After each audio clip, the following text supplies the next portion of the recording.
तो आज हम लोग सोशल सिक्योरिटी के बारे में शुरुआत करते हैं। अगर आप ईपीएफओ या ईपीएफसी की तैयारी कर रहे हैं, तो आप जानते होंगे सोशल सिक्योरिटी एक इम्पॉर्टेंट एस्पेक्ट है। सबसे बड़ी बात ये है कि ये एक बहुत छोटा-सा सिलेबस है और बहुत ईज़िली कवर हो जाता है। आपको इसमें ज़्यादा एफर्ट करने की ज़रूरत नहीं है, आपको सिर्फ सुनना है और बस देखना है कि ये सोशल सिक्योरिटी काम कैसे करता है, इसकी क्या प्रोविज़न्स हैं और आप ईज़िली सेल कर जाओगे ईपीएफसी या ईपीएफओ के एग्ज़ाम के अंदर। तो शुरुआत करते हैं सोशल सिक्योरिटी से। सबसे पहले हम इसकी डेफ़िनेशन जानते हैं कि इसकी डेफ़िनेशन क्या है। एक प्रोफ़ेसर थे विलियम बेवरेज, उन्होंने बताया कि जो सोशल सिक्योरिटी है, वो है क्या? उन्होंने बताया कि सोशल सिक्योरिटी एक इनकम कवर है, यानी कि एक अम्ब्रेला है, जो हर तरह की समस्याओं को, जैसे अनएम्प्लॉयमेंट, सिकनेस, इंजरी, एक्सीडेंट या डेथ जैसी जो सब प्रॉब्लम्स आती है किसी इंडिविजुअल में या किसी की फैमिली के अंदर, तो ये उन्हें इनकम प्रोवाइड करता है और ये एक सिक्योरिटी कवर है उन फैमिलीज़ मेंबर्स के लिए, उस इंडिविजुअल के लिए, जो कंटीजेंसी आती है, उससे वो निपट सके।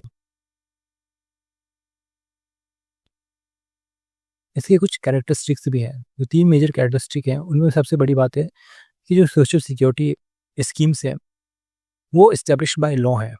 यानी कि उन्हें लॉ ने मान्यता दी हुई है कि सोशल सिक्योरिटी कवर। दूसरा है, ये आपको कैश बेनिफिट देता है, यानी कि आपको ये इनकम बेनिफिट देता है आपकी इनकम से। यानी कि आपको पूरी इनकम तो नहीं मिलती, लेकिन हाँ, उसका एक पार्ट आपको मदद करता है आपकी मुश्किल वक़्त में। जैसे कि आप अनएम्प्लॉयड हो गए, मैटरनिटी बेनिफिट चाहिए, सिकनेस चाहिए, इंजरी चाहिए, ओल्ड एज चाहिए, ऐसे में ये आपको प्रोवाइड करता है कुछ कैश बेनिफिट। जैसे कि हम इसे 3 हिस्सों में बाँट सकते हैं, इस बेनिफिट को। जैसे आपको सोशल असिस्टेंस मिल जाए, सोशल इंश्योरेंस मिल जाए या पब्लिक सर्विसेज़ मिल जाए। जैसे कि हॉस्पिटल हो गया, लाइफ इंश्योरेंस भी हो गया, मैटरनिटी बेनिफिट्स हो गए। इस तरह की केसेस में आपको मदद मिले, ये इसकी कैरेक्टरिस्टिक है। नेक्स्ट देखते हैं, आखिर इसके ऑब्जेक्टिव क्या है सोशल सिक्योरिटी के? सबसे बड़ा ऑब्जेक्टिव्स में अगर कहें तो ये कंपनसेशन है, रेस्टोरेशन है और प्रिवेंशन है। कंपनसेशन क्या है?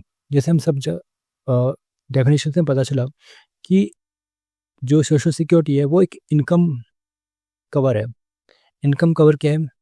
जैसे कि आपको कोई कंटीजेंसी आ गई आपके ऊपर या आपके परिवार के ऊपर, तो ये आपको एक कंपनसेशन यानी कि आपको मुआवजे की तरह ये काम करता है। अगर ये ना हो तो आपके ऊपर तो डबल कैलेमिटी आ जाए, यानी कि आपके ऊपर तो एक ऐसा पहाड़ टूट पड़ेगा कि आप उससे निपट भी नहीं पाओगे। माने कि आप इंजरी हो गई, एक तो आप इंजर भी हो गए, आपको कोई उस इंजरी के दौरान कोई पैसा नहीं मिल रहा है। दूसरा, आपके हाथ-पैर भी टूट चुके हैं, यानी कि अब आप दूसरी जगह जब काम करोगे तो आपको शायद काम भी ना मिले।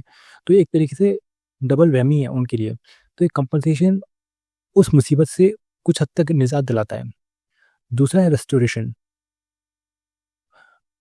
मान लीजिए कि आप बीमार हो गए या आप अनएम्प्लॉयड हैं, फिर से आप रीएम्प्लॉयमेंट हो रहे हैं, तो उस दौरान या जो जो पीरियड है उस टाइम पर आपको जो मदद करता है वो सोशल सिक्योरिटी है।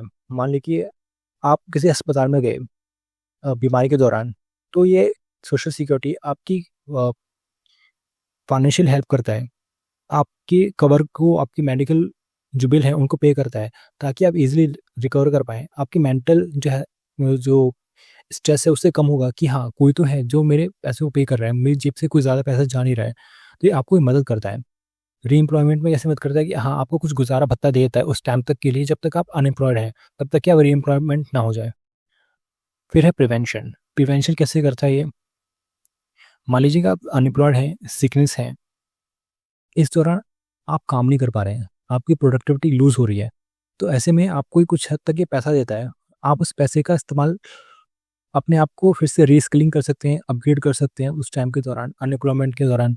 तो आपको ये प्रिवेंट करता है कि आप मार्केट से आउटडेटेड ना हो जाएँ और ये आपको रीबिल्ड करता है, रीस्किलिंग करने में मदद करता है। इस तरीके से प्रिवेंट करता है आपको। तो इसके 3 ऑब्जेक्टिव्स हैं हमारे कंपनसेशन, रेस्टोरेशन और प्रिवेंशन। अब हम देखते हैं कि सोशल सिक्योरिटी मेजर्स किस तरह से भारत में लिए गए हैं। प्रोफेसर वीपी अजरकर ने एक रिपोर्ट सबमिट की थी, report on health insurance for industrial workers in 1945। इसको बेस बनाकर भविष्य में कई तरह की सोशल सिक्योरिटी स्कीम डेवलप्ड हुई, जैसे कि ESI act, employ state insurance act 1948 में आया। उसमें एक्ट की वजह से हमें एम्प्लॉय स्टेट इंश्योरेंस कॉर्पोरेशन देखने मिलती है, ESIC, जिसके हम देखते हैं कि जो वर्कर्स होते हैं उनके लिए कई सारे हॉस्पिटल्स बने हुए हैं जहाँ पर वो अपना इलाज करा सकते हैं। जी, हम ESI के हॉस्पिटल्स कहते हैं। दूसरा है हमारा EPFO, employees provident fund act आया 1952 में, वो बेस बना EPFO ऑर्गेनाइजेशन के लिए। इसके साथ ही वर्कमैन कंपनसेशन एक्ट है 1923 में।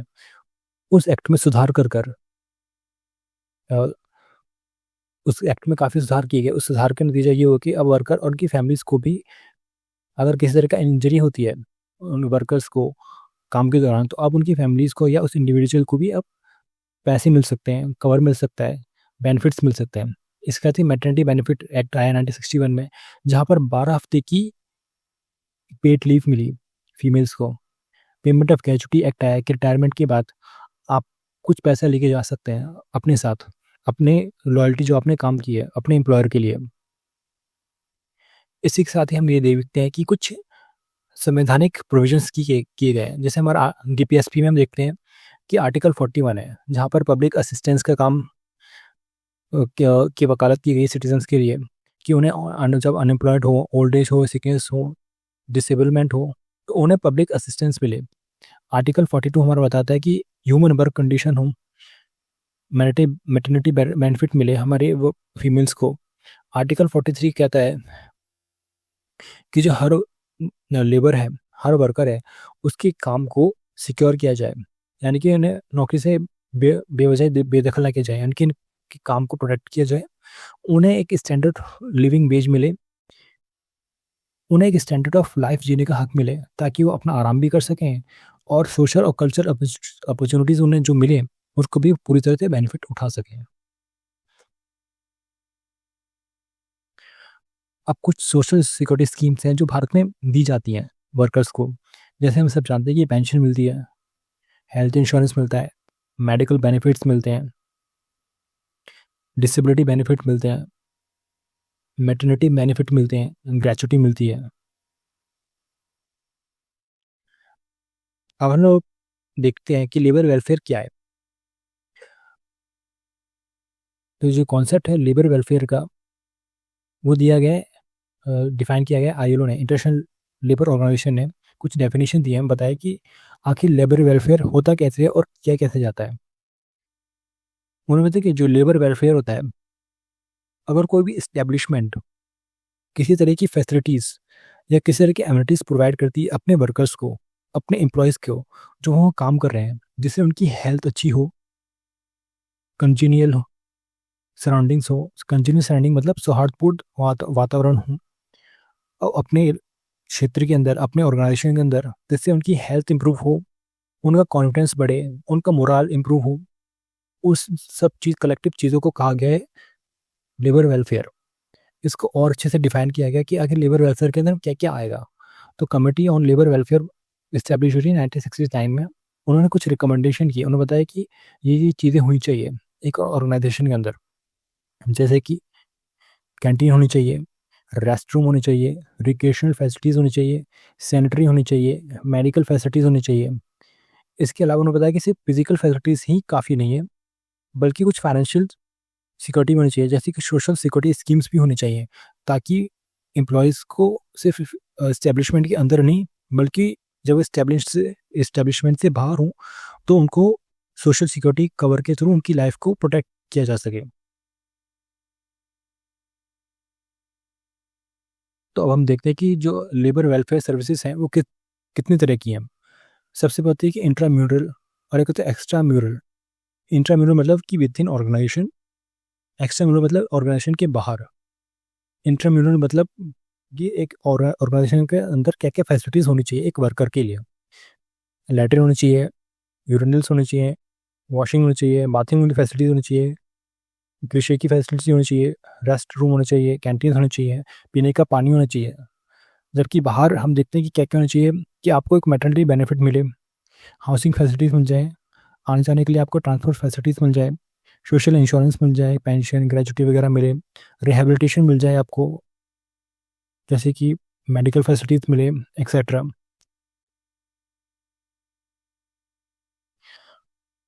और क्या-क्या देखते हैं हम लेबर वेलफेयर सर्विसेज के अंदर, और क्या-क्या डिटेल में देखें तो इकोनॉमिक सर्विस के अंदर क्या आएगा, जैसे आपकी सैलरी है, वेज है, बोनस है, पेंशन है, क्रेडिट फैसिलिटीज़ हैं, इंश्योरेंस है, ये सब आपको मिले। रिक्रिएशन फैसिलिटीज़ के अंदर क्या-क्या आएगा कि कभी-कभी आप लोग एक ही काम कर रहे होते हैं, मोनोटोनस काम करते-करते बोर हो जाते हैं।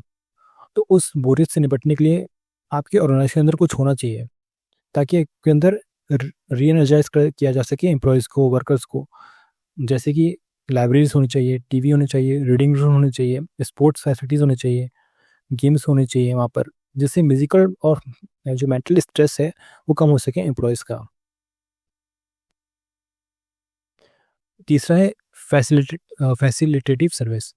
इसका मतलब है कि उन्हें कुछ एम्प्लॉयज़ को, अपने वर्कर्स को कुछ फैसिलिटीज़ मिलनी चाहिए, जैसे मेडिकल फैसिलिटीज़ मिलनी चाहिए, हाउसिंग फैसिलिटीज़ मिलनी चाहिए। अगर एम्प्लॉय अपनी जेब से खर्चा कर रहा है, मेडिकल एक्सपेंस कर रहा है, तो उसके खर्चे को रिइम्बर्स कर देना चाहिए। उसके बाद एजुकेशन, जो एजुकेशन है सिर्फ वर्कर की नहीं बल्कि उनके बच्चों की भी एजुकेशन होनी चाहिए। स्कूल के लिए उन्हें इस एजुकेशन अलाउंस देना चाहिए वर्कर्स को, ताकि उन बच्चों की फ़ीस को पे कर पाएँ और उन बच्चों को पढ़ा पाएँ। उसके बाद ट्रांसपोर्टेशन सर्विस प्रोवाइड की जानी चाहिए लेबर्स को, ताकि वो टू एंड फ्रो यानी आ जा सकें अपनी एस्टेब्लिशमेंट और अपने घर से।